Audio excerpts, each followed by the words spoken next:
It's supposed to be about 20 minutes, I think. And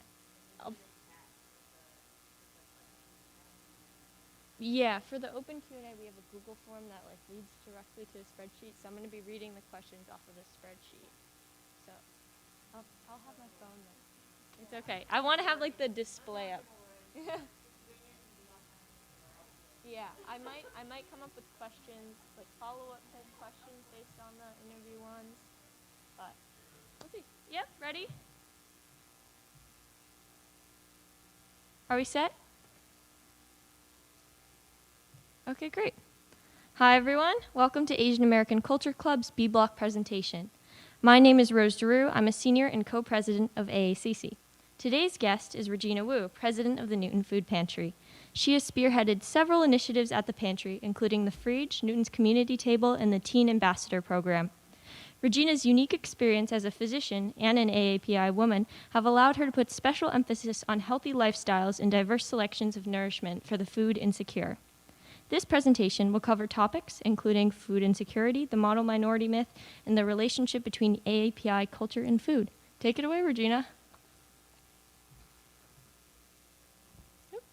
Thank you, Rose. This is a very humbling and wonderful experience. I appreciate all of you inviting me today and taking time out of your school day to participate and listen. The Newton Food Pantry acknowledges the sacred land where we work, live, learn, and build community has been a site of human activity for 13,000 years. This land is territory of the Massachusetts and their neighbors, the Wampanoag and Nipmuc peoples, who have stewarded this land for hundreds of generations. We extend our respect to citizens of these nations who live here today and their ancestors who have lived here for over 500 generations, and to all Indigenous people. Next slide, please. These are topics that I will cover today in my presentation. I am sharing my experiences as an AAPI person today. I acknowledge that experiences of other BIPOC groups, including Black and Indigenous peoples, are different. But it's important for AAPIs to support other BIPOC groups and acknowledge their realities and humanity. But first, I'm going to tell you a little bit about my background and my lived experiences. I grew up in Villanova, Pennsylvania, which is a suburb of Philadelphia, much like Newton is to Boston. In that community, 5% of the population were Asian American Pacific Islanders. Both my parents were born in Taiwan. English was their second language later in life. My father's family are Han Chinese, while my mother's are indigenous peoples of Taiwan, who are frequently overlooked. There are actually dozens of ethnic minorities in China, like Uyghurs, totaling over 116 million people. Diversity in the AAPI community exists. South Asians and Southeast Asians in the area often have very different experiences. I want to start by acknowledging my own privilege. I'm a second-generation immigrant. My lived experiences are not the same as experiences of people who came to the U.S., either as refugees or asylum seekers. I spoke English as a child, remembering relearning Chinese. I am fortunate to have no physical disabilities, and I had the privilege of receiving both a primary and a secondary education. Currently, I am now a practicing physician for over 22 years in the field of internal medicine at Mass General Brigham, and I have the honor of serving as volunteer president of the Newton Food Pantry. My lived experiences growing up are probably very similar to the AAPI community here at Newton North. When I was younger, I would often bring lunches to school, and my friends would sit with me and make faces or hold their nose as they looked at what was in my lunch bag. People often made comments, often very hurtful, food that was very important to me and my culture, often not the same as the bagged lunch that my neighbor had. I was often met with comments by my teachers and friends that my English was just so good, and where was I from? Oftentimes, as I was dating and older, I would receive comments like, "You're pretty for an Asian girl." "Oh, we can date, but my parents would never let us marry." And probably the thing that struck me the most as a student was the expectation that because I was Asian, I must be good at math, I must be a good student, and I would never make a disruption in the class. Probably the thing that was, for our family, the most hurtful was that we lived in a community that most of the area, the neighbors abutting us, all lived against this country club. My father was an avid golfer, and he could never join that club because Asians were not allowed to join the club. So how much has really changed? Does any of this sound familiar to you? Some of my daughter's experiences still. You know, we often will go down to the Cape, and the perpetual foreigner stereotype exists. They'll be in a store, a stranger will come up and say, "Oh, you girls are beautiful. Where are you from?" And my teenage daughters look at them with a straight face and say, "Newton."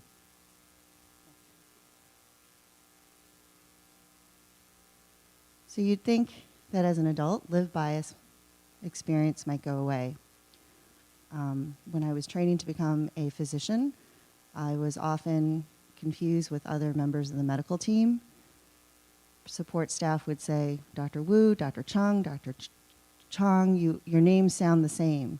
You all look the same. We can't keep you straight." It was very hurtful. It made it hard to have an identity. And because of the fact that I was a woman and Asian, I was often assumed to not be the doctor. I was always met with, "Can I speak to the person in charge? May I speak to the real doctor?" Patients and coworkers often were surprised if I had a differing opinion. COVID has made things so much worse with the anti-AAPI hate crimes. And I hope that those of you in the community who are ever witness or subject to this have the courage to report it. Back then, if there were any sort of incidents, I think that my own family would tell me that people didn't mean it. So you might wonder, how does this person who was trained in medicine have a connection to hunger? So it started pretty early.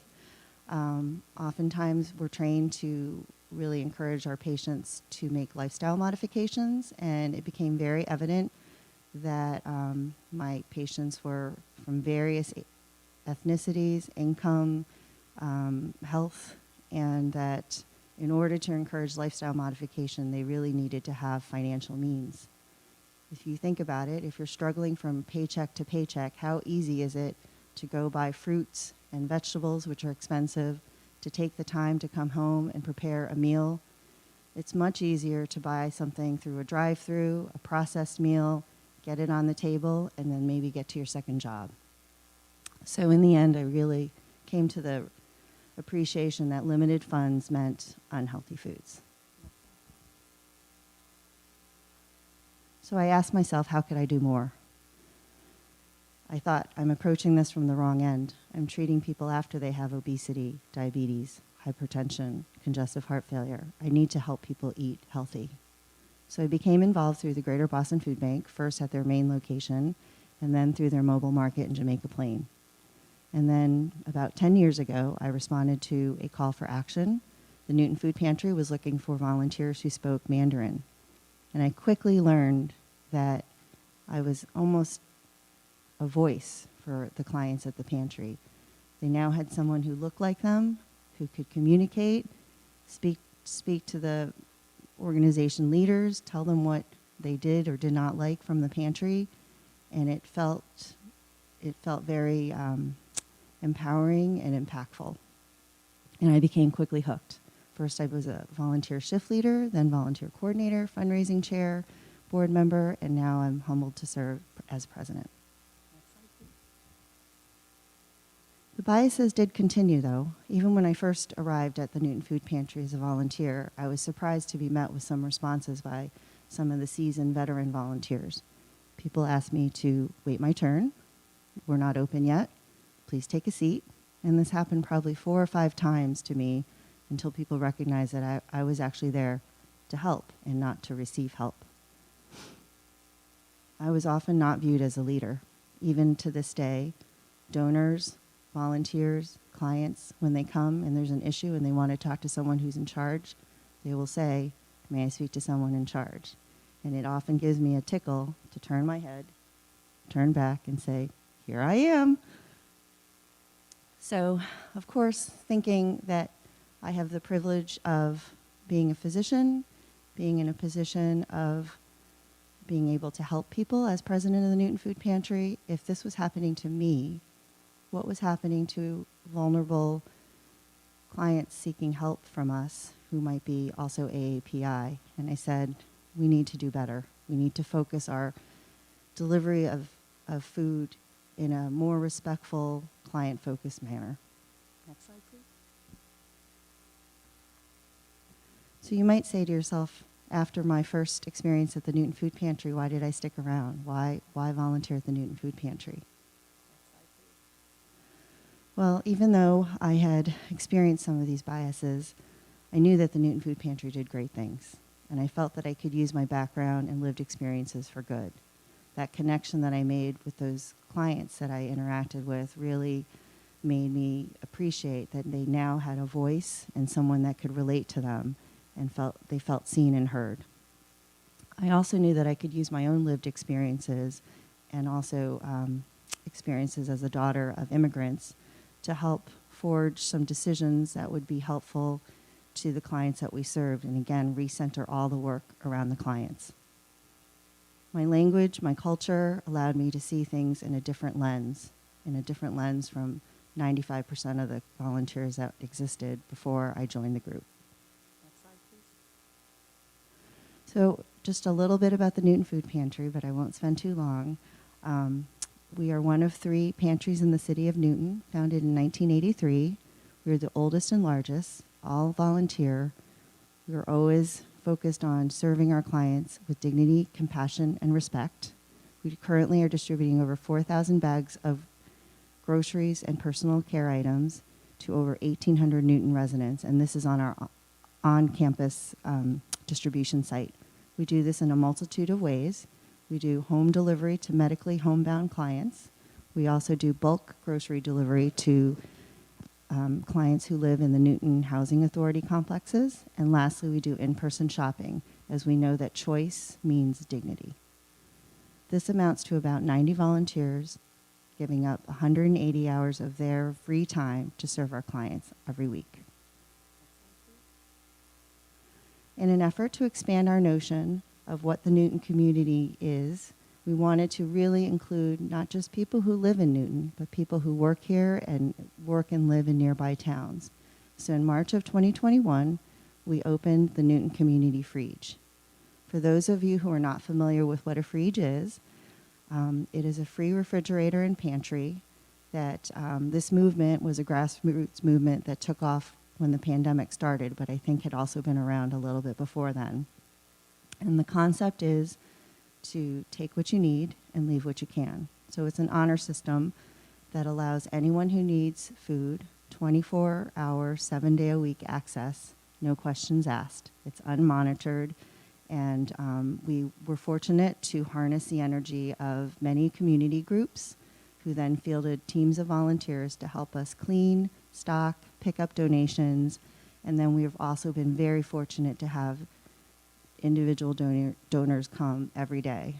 The Newton Food Pantry guarantees milk, eggs, and produce at least 3 times a day, and then again, many, many donors. This has been a very, very rewarding project for us because it provided an additional food resource during the pandemic in a time where more people than ever were suffering from food insecurity, and for some, the shame of coming to a food pantry might be a barrier to accessing food.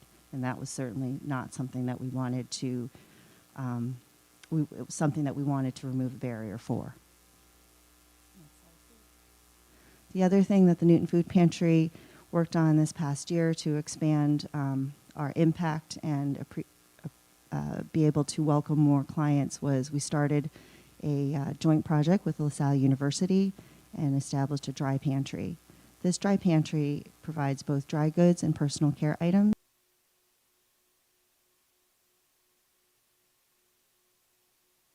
I think that hunger on college campuses is often overlooked. Many of us don't realize the number of students who are taking loans. College is expensive. The ability to put food on your table if you're also juggling jobs and don't want to pay for a meal plan, I mean, it can be staggering. And if you can't eat, how can you study and how can you graduate? So we really did not want ramen to be a rite of passage. Ramen shouldn't be a rite of passage for a college student. So recently we've expanded at the Newton Food Pantry and invited all college students of Newton-based colleges, as well as staff, are all welcome to shop at the Newton Food Pantry twice a month, irrespective of where they live. So once I was in a position to make changes at the Newton Food Pantry, I did do a deeper dive with the board into the racial makeup of Newton as well as our clients. So the Asian American population in the Boston area is the fastest growing single group. It's amazing to look at the data from 2010 to 2020 that in suburban towns, the largest increase is in Asian Americans. Almost 20% of unauthorized immigrants in Massachusetts are Asian. So what does that mean if they're unauthorized? How can they access food if they're food insecure? Well, they're not eligible for SNAP benefits. SNAP are what people used to refer to as food stamps. They're also ineligible for women, infant, children benefits and pandemic EBT benefits as well. So it leaves a very narrow margin of what people who are unauthorized can access. So if you look at the data in Massachusetts, through a recent study of the Boston Redevelopment Authority, you see that 26% of Asians in the city of Boston, compared to 23%, are living in poverty. And that number is really pretty astounding compared to what I think the majority of people think. So the data masks the AAPI disparities. Why is it that people often think of Asians as being well-educated, well-to-do, financially set? Part of it is in fact that Asians have the largest intra-group income inequality. So what does that mean? That means that the top 10% of Asian Americans bring in 10 times more than the bottom 10%.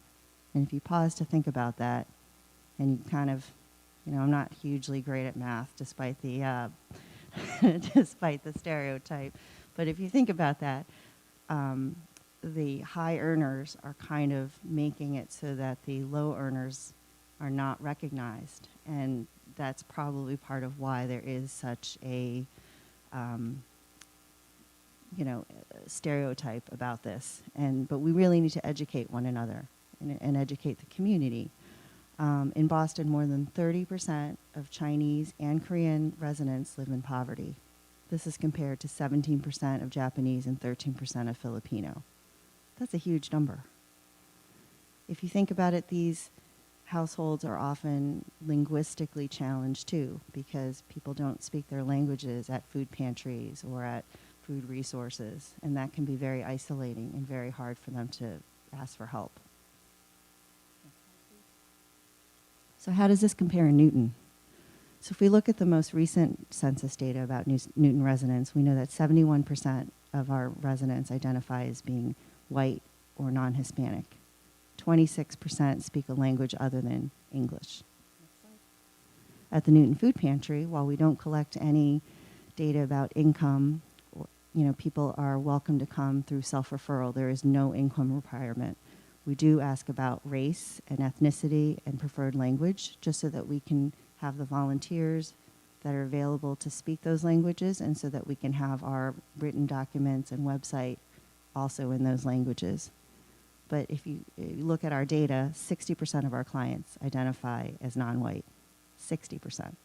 And 70% of the clients speak a language other than English. So you might say, why is it that there's a group serving mostly non-English speaking clients that has mostly white volunteers who speak English? And I'll just leave you with that for a second. Next slide. So again, just to bring to home the point, if you look at the city of Newton and you look at the Newton Food Pantry, it's a flip-flop. Most of our clients do speak another language other than English. Most of them are BIPOC. And we need to be very mindful of that as we're trying to serve people with dignity and respect, that it is so important to have representation. If you are feeling vulnerable and need help, and you come into a room looking for food, and no one looks like you, and no one can communicate with you, chances are you're going to turn around and walk out.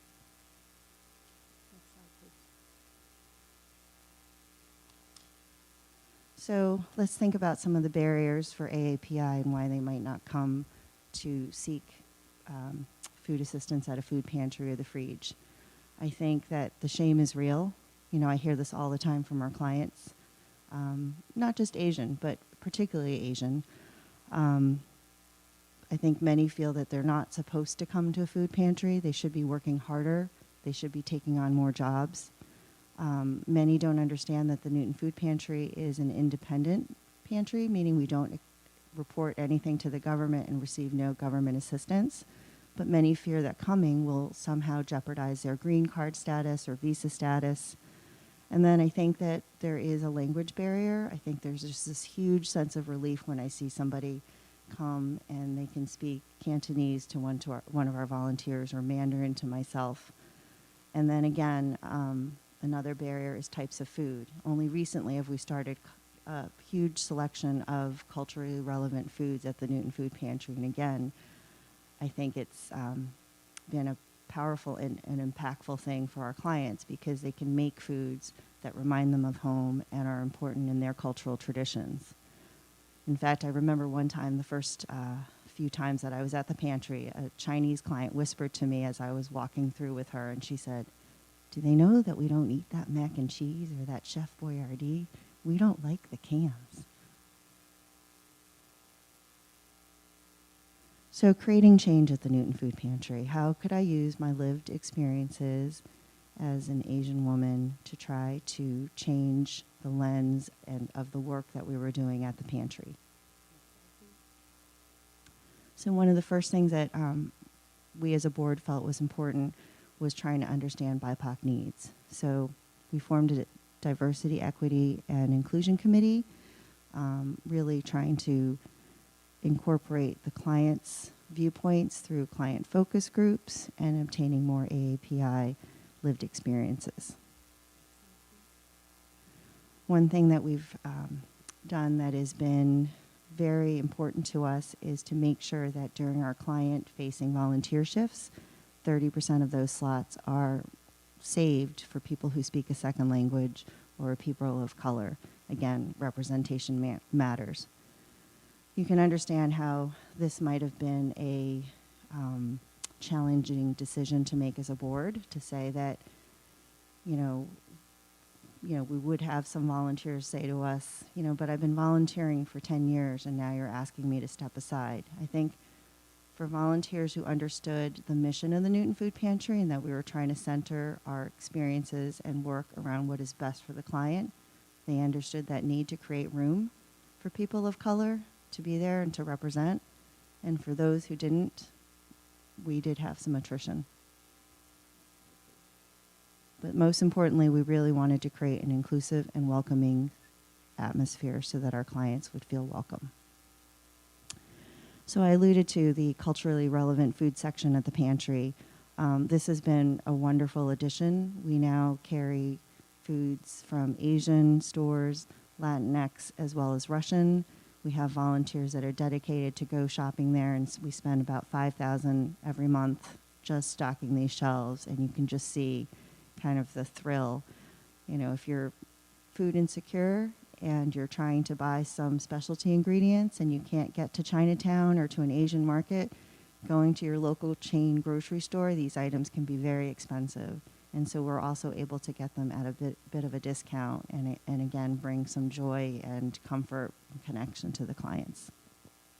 Next slide, please. So I'm going to leave you with a couple thoughts. One is, how can you use your experience to make change? And you can see on this slide some examples of what I try to use to make some changes at the food pantry. So again, trying to get rid of the notion that Asians have a higher education and income, that was the assumption. And the change was trying to educate my board and other leaders within the organization that this is not true, trying to share some of the data. the next assumption that Asians, AAPI, speak enough English to get help.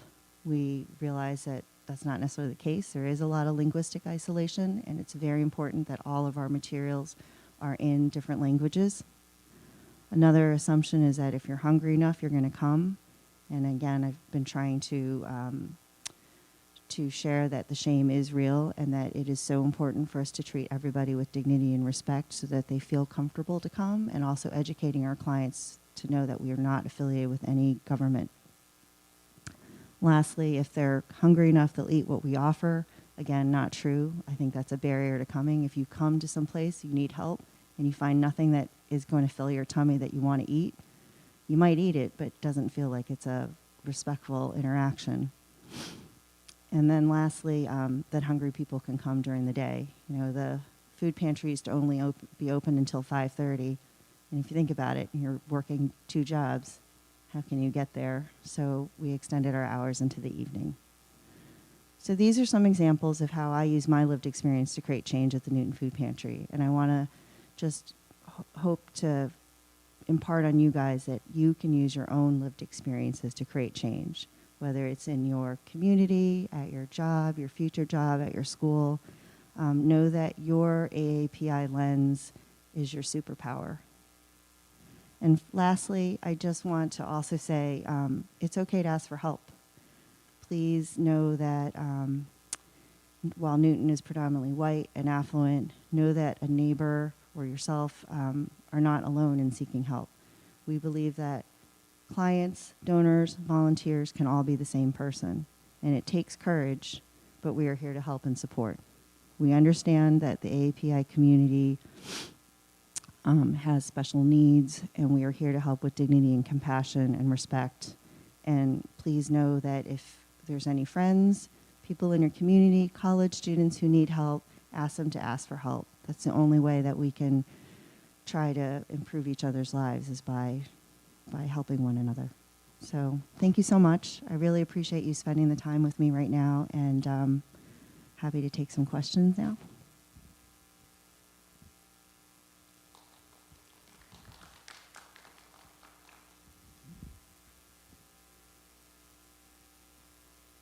Just take a sec. Oh, there we go. So right now we're going to hop into about 20-minute interview portion, and then we'll take open questions from the audience.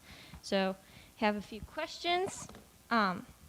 This is something you definitely touched on a bit in your presentation, but what has inspired you to continue your work with the Foods Insecure over the years? Is there any specific moment or experience that really kept you in that bubble? It's funny because my children often say, "Mom, you peaked at 40." And I think what they were trying to say to me is that I didn't really find my voice until I was in my early 40s. Oftentimes in the past, I didn't feel that I was able to make an impact. And through the work at the Newton Food Pantry and in the community, you know, it has really provided me this opportunity to serve. And then I also appreciate that healthy foods can change the trajectory of someone's life. If you can get them eating healthy foods at a young age, they can avoid obesity and chronic conditions. It can improve their quality of life. And it's also, food is an important thing to someone's well-being. Food dishes, their powerful connection with memories, happiness, culture, wellness. Think about it when you're sick, the effect of having a hot bowl of chicken noodle soup. Yeah, great. Moving on. In your presentation, you discussed the importance of having culturally relevant foods available at the Newton Food Pantry. Are there any culturally specific foods or specific foods that are particularly in demand if people have the bandwidth to donate? So East Asian ingredients are quite popular since 30% of our clients are Asian, and mostly East Asian and Southeast Asian. Things like dried mushrooms are ubiquitous in Asian cooking, but are very, very expensive. They're also an important ingredient in many celebratory dishes for different festivals, so that is quite popular. Also things like ginger, green onions, garlic, soy sauce, tofu. There are many types of noodles and sauces that can be hard to get, and so those are also very popular. And then lastly, maseka, which is a cornmeal that's used to make tortillas, and then kasha, which is a Russian buckwheat, have also been very, very popular. Okay. How do notions of the model minority myth make it more difficult to be AAPI and low income in a community like Newton? So I think I touched on this a little bit. Yeah, for sure. I think there's shame for some people to ask for help, feeling like they need to work harder, work more hours. And actually, I think the stereotype is true for all immigrants, which probably also does stem from some truth, that when many immigrants first came to the U.S., many might have had to work more than one job. But unfortunately, that has led to this feeling for some that they need to work hard enough and that they shouldn't ask for help. I think there's also the myth of the expectation that all AAPI are financially well off. And again, I think I showed some data about the income gap and how that really distorts the data. And then I want to also comment on the fact that I think many AAPI in Newton are not probably connected to local resources. For example, some of them might take the T or commuter rail and work in Boston, Chinatown. They might access healthcare in other areas in Boston, Quincy, Dorchester, Malden, places where there's a larger AAPI community, and then actually come home to Newton. I think many may not seek services or assistance in Newton because of concerns about language barriers. Lastly, the model minority myth. I think, unfortunately, it does not serve AAPIs, nor does it serve any BIPOC group, or for that matter, white people. I think it has dehumanized AA people, and the notion that AAPIs are more favored by the white majority has also driven a wedge between AAPI and other BIPOC groups, making true solidarity and transformational work very difficult. So I think we just need to take this myth and throw it in the garbage. Yeah, for sure. Okay, this is a pretty sharp change, but it was something I was personally curious about. In your presentation, you discussed the Newton Food Pantry's efforts to help with hunger on college campuses. So this is something that I feel like there's not a lot of publicity about. We don't have a lot of conversations about. So could you elaborate more on what unique adversities food insecure college students face? Sure.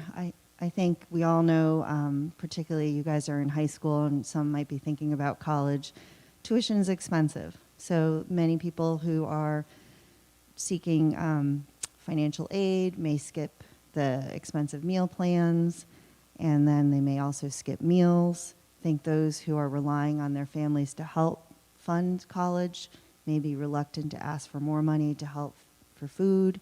So what do they give up? They give up the thing that they can easily give up, which they don't realize is harmful, and that's food. Sometimes college students are invisible. We assume that they will get everything once they get to college, and in the reality is that that experience is going to vary for the person as well as what institution they're at and what resources they have at their dispense. And then lastly, I think the most important thing is, why are college students there? They're there to get an education. They're there to graduate and make a better life. How can you study if you're hungry? We know from data that graduation rates are much lower in food insecure students. And those who are food insecure are often financially insecure, and they're struggling to pay for books, computers, software, transportation. They might be stressing about tuition and loans and juggling multiple jobs. So I think that the stress is real. Yeah, this is also sort of whiplash, but circling back to the Newton Food Pantry and Newton residents, how can Newton residents help the food insecure? What are some ways to chip in along with just volunteering one's time and donating? That's a great question. So starting just at your own home, trying to buy only what you're going to eat to waste less food, compost, because that's also a great way. You can consider growing a little garden, herbs, vegetables, and contribute to the free fridge. I think the biggest thing that I'd like to leave with everyone is trying to normalize the use of food pantries and the fridge and get rid of that stigma. Let your friends know about the fridge and the food pantry and different food resources, even if you think that they don't need it. I think there's too much assumption that because people are driving certain kind of cars, wearing certain kind of clothes, that this is something that they don't need, but we need to get rid of the assumptions and try to normalize that this is a resource. Yeah, I have one last question for you before we jump into Q&A.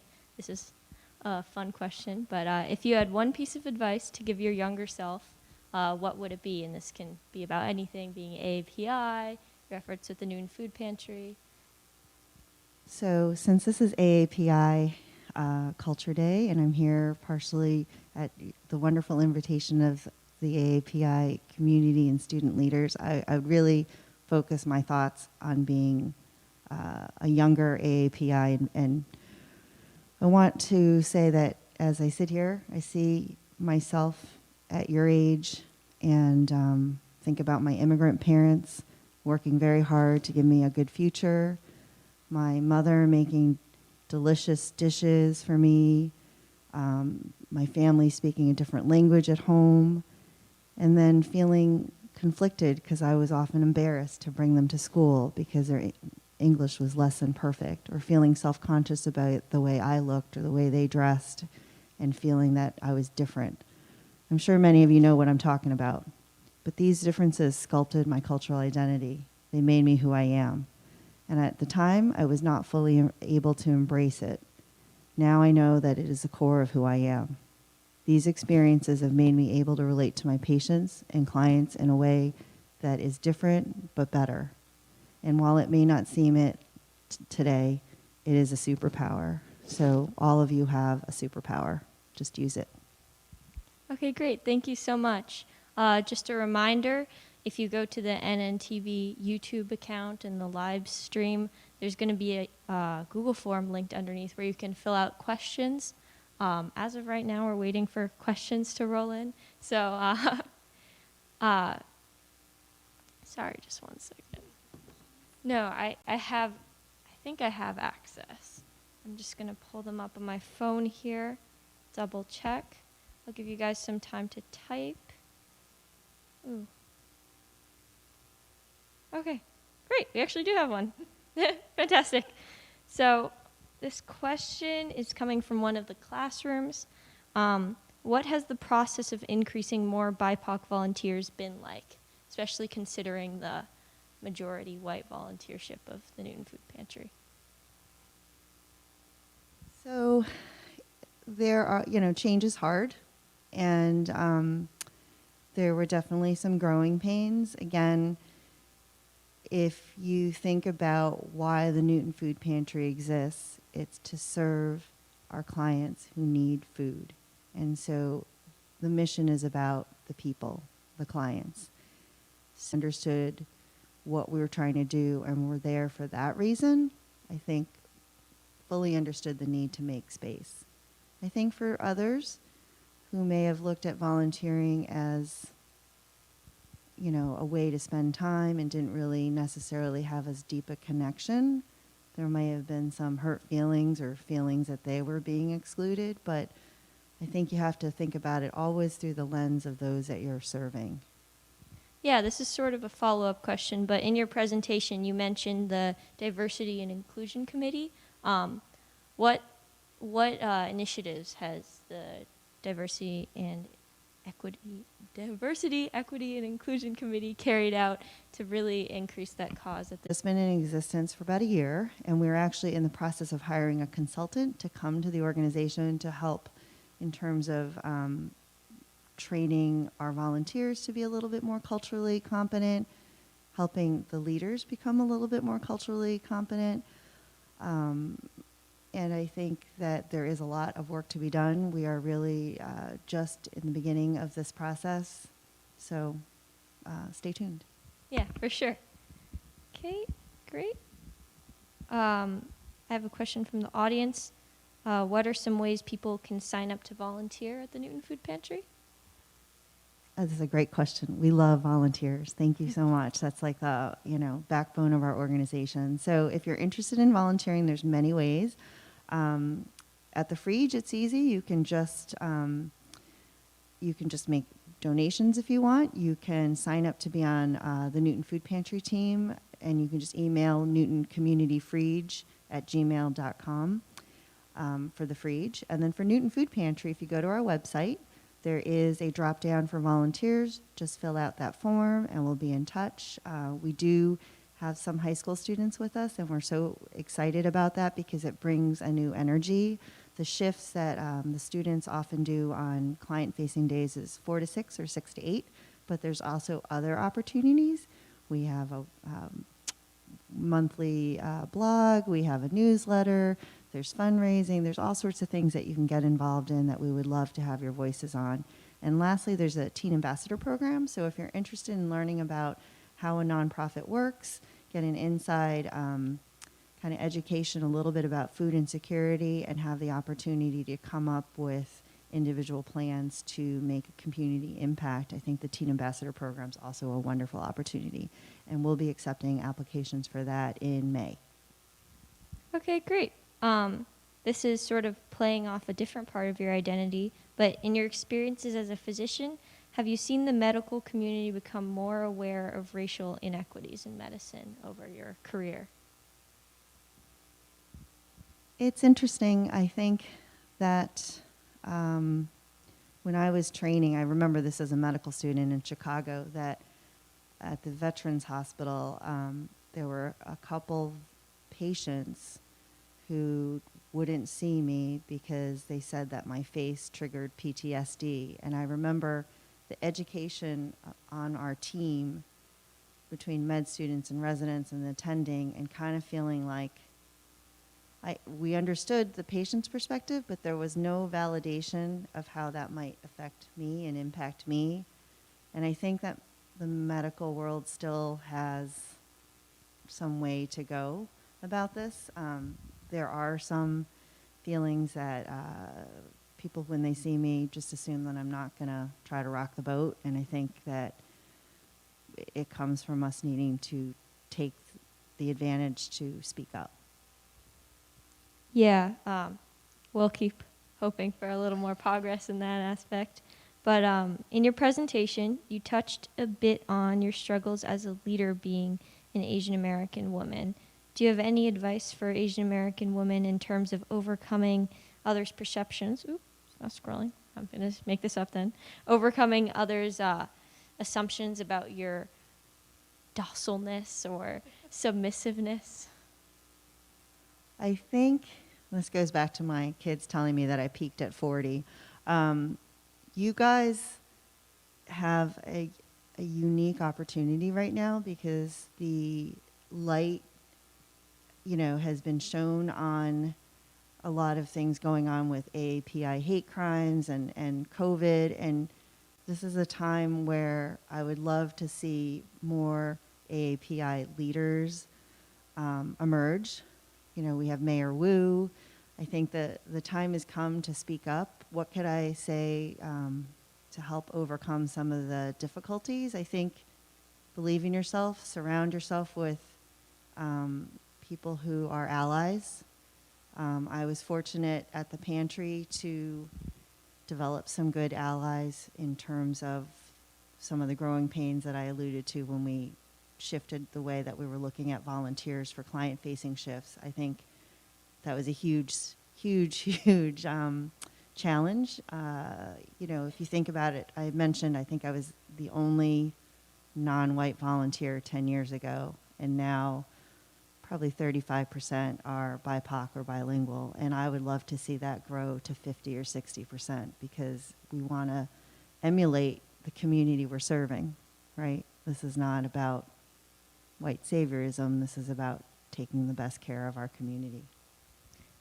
Yeah, moving on to a classroom with 2 questions. What are things we can do as individuals to challenge and dissolve stigmas around food insecurity?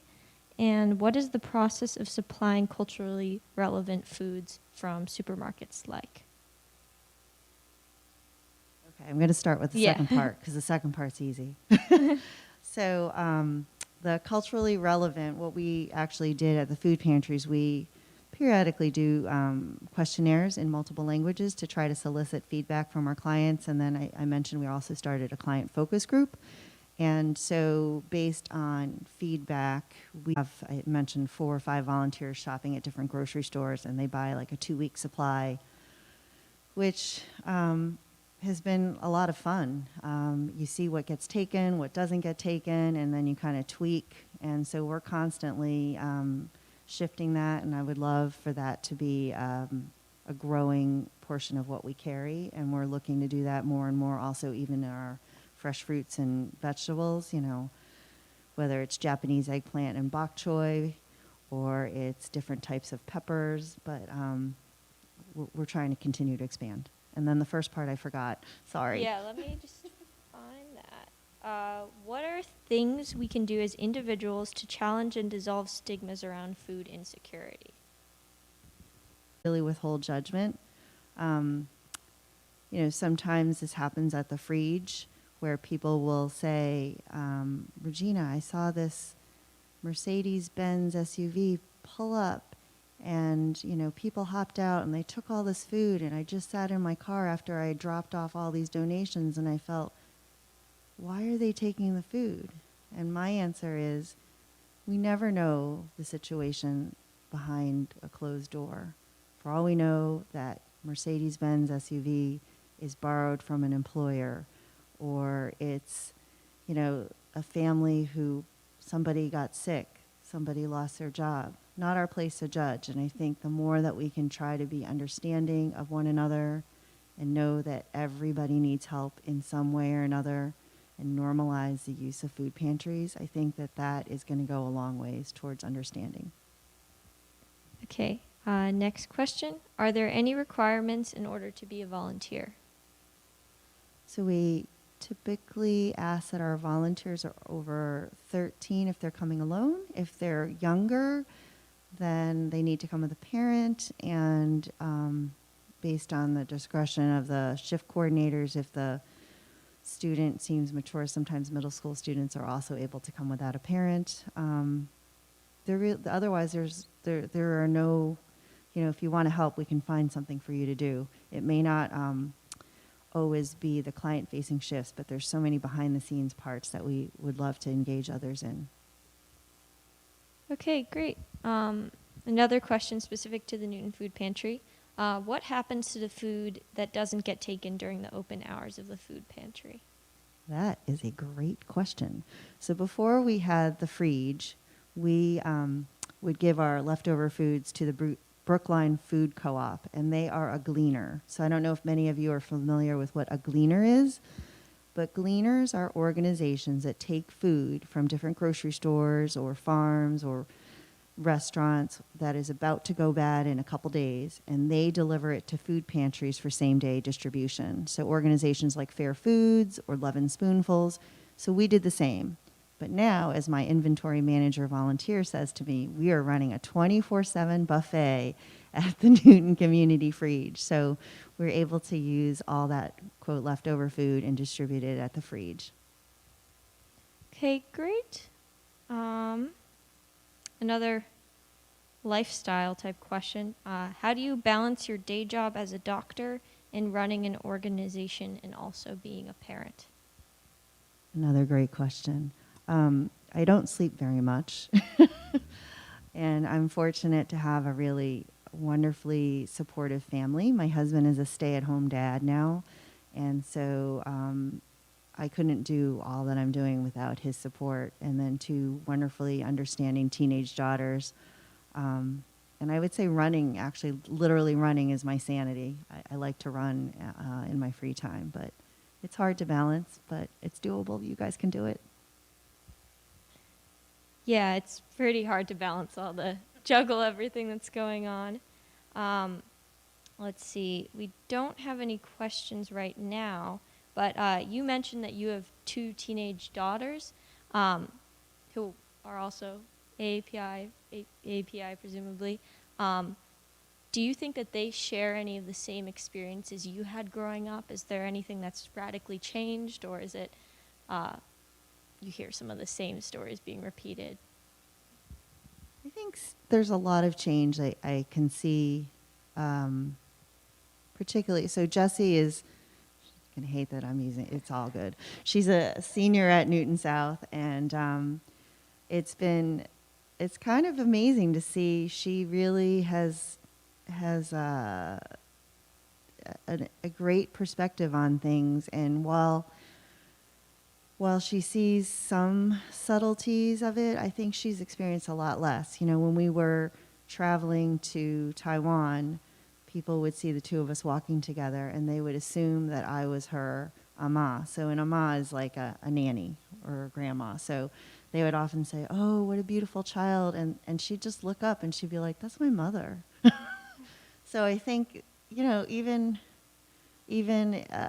now there are still things. You know, her grandmother, my mother, will chase her around with a parasol and say, you know, don't get the sun, don't get the sun. And it still shows, and she sees it, that there is, you know, colorism is part of a racial bias within AAPI, right? Dark skin versus light skin, and the concept of what is beautiful. And so she does experience some of that.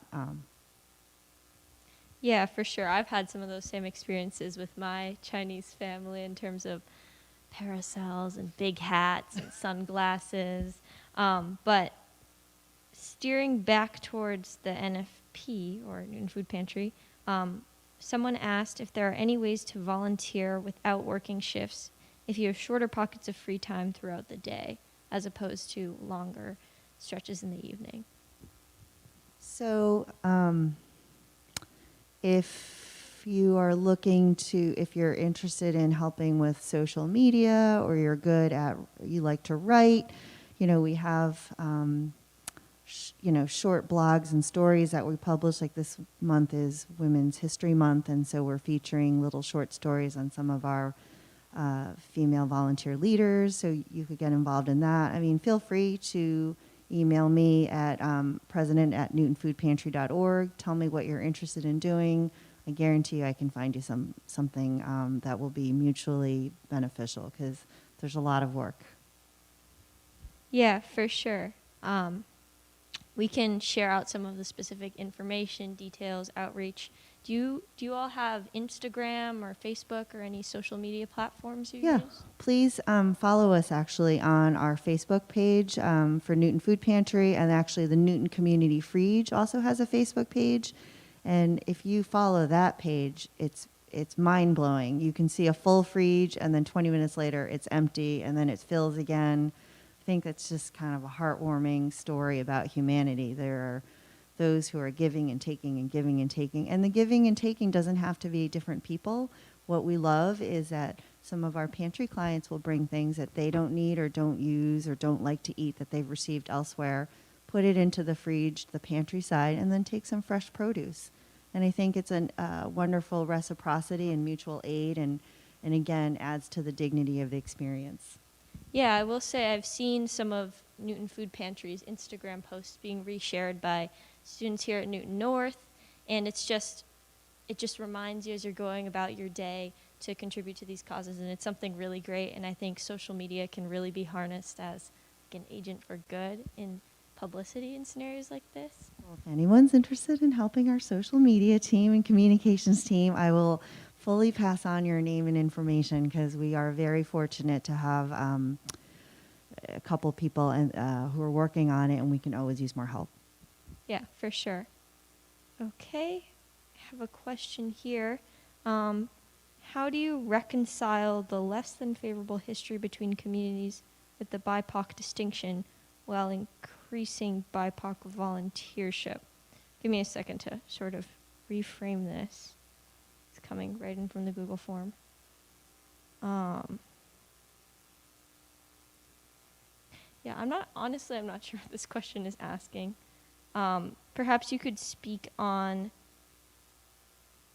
yeah, I'm not entirely sure. We can just pass over this one. Sorry about that.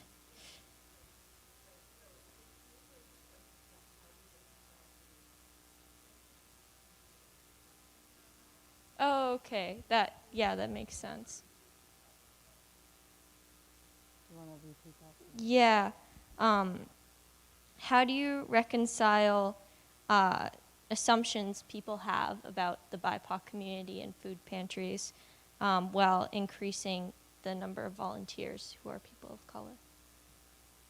Another great question. So we had a volunteer who was spotlighted recently, Letty, and she's from Mexico and her husband's German. And, you know, when asked why she enjoyed volunteering at the Newton Food Pantry, she said, and I'm going to misquote her, but I thought they were powerful words. She says that she wants people to know that people who look like her and have dark brown skin can be givers of help and not just receive help.